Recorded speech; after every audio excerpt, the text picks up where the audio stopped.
Le 29 septembre 1940, sur ordre de l'Allemagne, le Louvre rouvre ses portes.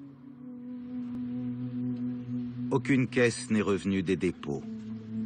Les œuvres présentées aux soldats allemands en permission sont celles que Jaugeard avait laissées sur place. La Diane chasseresse et la Vénus exposées ne sont que des copies en plâtre. Mais diplomatiquement, les apparences sont sauves. À l'inauguration, visage fermé, main dans le dos, Jaugeard sert de guide à une poignée d'officiers, tandis que dans son discours, Wolf Metternich leur rappelle l'immense valeur humaine que représente chaque chef-d'œuvre.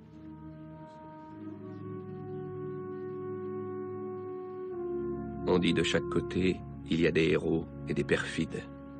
Et en effet, il y a de part et d'autre des héros et des perfides. C'est une victoire sur soi-même que s'être fait comprendre.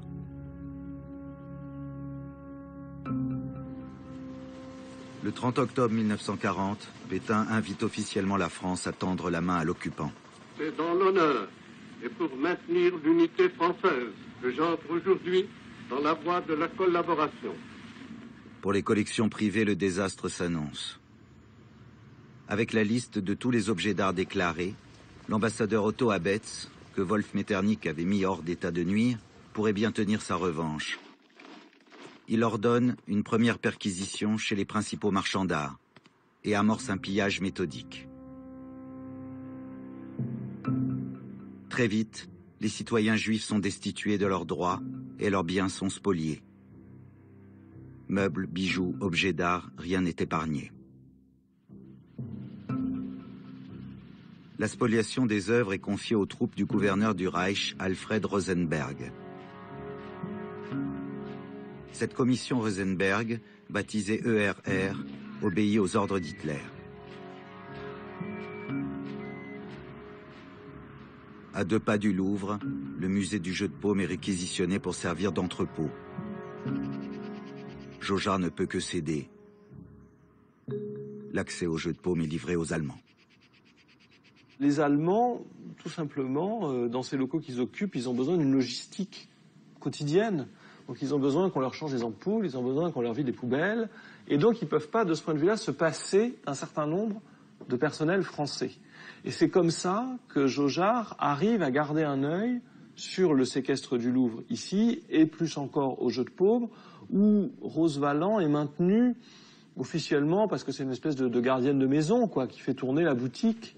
Et en réalité, elle peut du coup se livrer à une véritable opération d'espionnage. Rose Valland parle l'allemand. Sur ordre de Jaugeard, au péril de sa vie, elle note au jeu de paume tout le trafic qu'elle y observe. Apprentie conservatrice, elle sait identifier les œuvres stockées par les nazis avant leur transport en Allemagne. Rien n'échappe à Rose Valland, pas même les visites d'un ogre de 125 kilos, le redoutable Hermann Göring. Avec Göring, Jaugeard voit entrer en scène la plus terrible des menaces. Confident d'Adolf Hitler, commandant en chef de l'armée de l'air, Hermann Göring se décrit lui-même comme la réincarnation nazie d'un seigneur de la Renaissance. Grand amateur d'art, il collectionne avec frénésie les toiles de maître, les pierres précieuses et les animaux exotiques.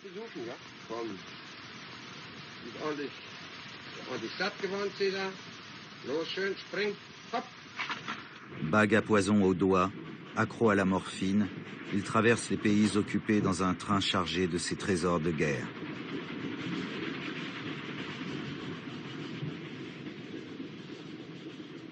Dès novembre 1940, Göring empoigne au jeu de paume des toiles de Matisse, Rembrandt, Vermeer, Renoir et décide sur le champ de faire de l'ERR son propre service commandé. Göring est un rapace dont l'appétit n'est jamais assouvi. C'est un prédateur sans vergogne qui vient au musée du jeu de paume où sont entreposées toutes les collections d'art moderne déjà, et puis aussi les collections juives, et où il vient purement et simplement, tout banalement, faire son marché. Il entre, il prend, il s'en va. La convoitise de Göring ne connaît qu'une limite, celle d'Hitler pour qui les collections privées restent prioritaires.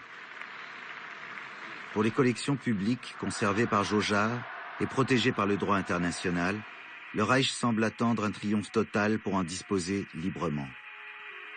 Pourtant, Joseph Goebbels, l'influent ministre de la propagande nazie, convoque Wolf Metternich à Berlin en 1941. Goebbels l'accuse d'intelligence avec l'ennemi et exige le transfert immédiat des dépôts français en Allemagne.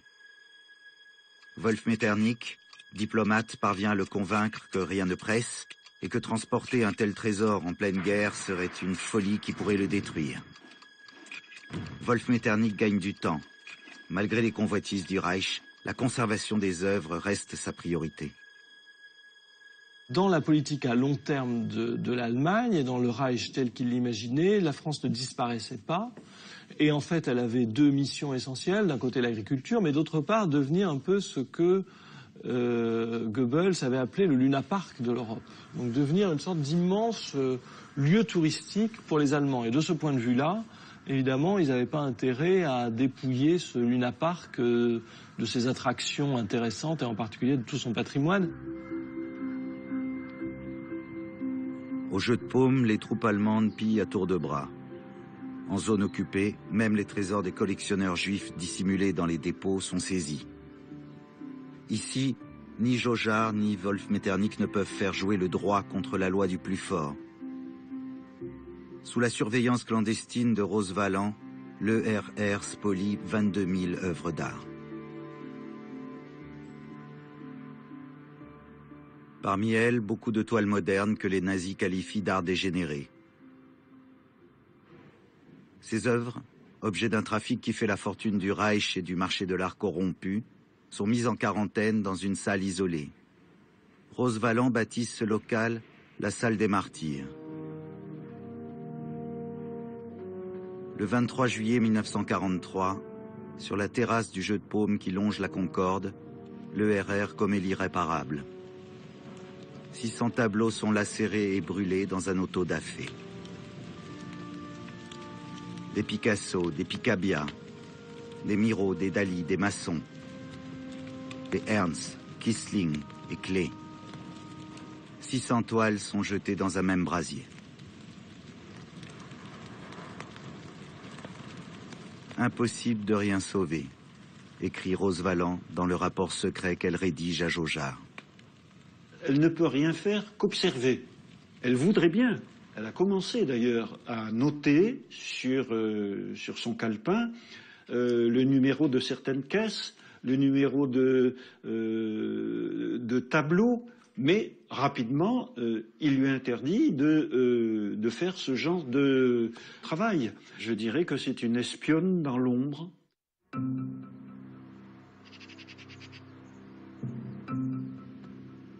En hiver 1942, au dépôt de Locdieu, l'humidité attaque les peintures. Il faut quitter les lieux. Jaugeard, toujours accompagné de son épouse, convoque à nouveau des camions, trouve un autre dépôt et rassemble ses troupes.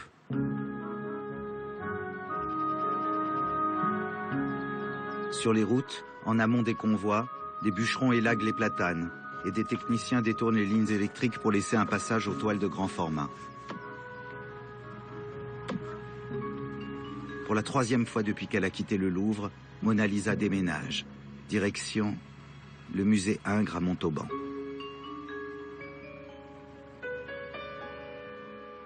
Pour les employés des musées, l'exode n'a rien d'une vie de château. Malgré les salaires versés par Jaugeard, la faim et le froid les tenaillent.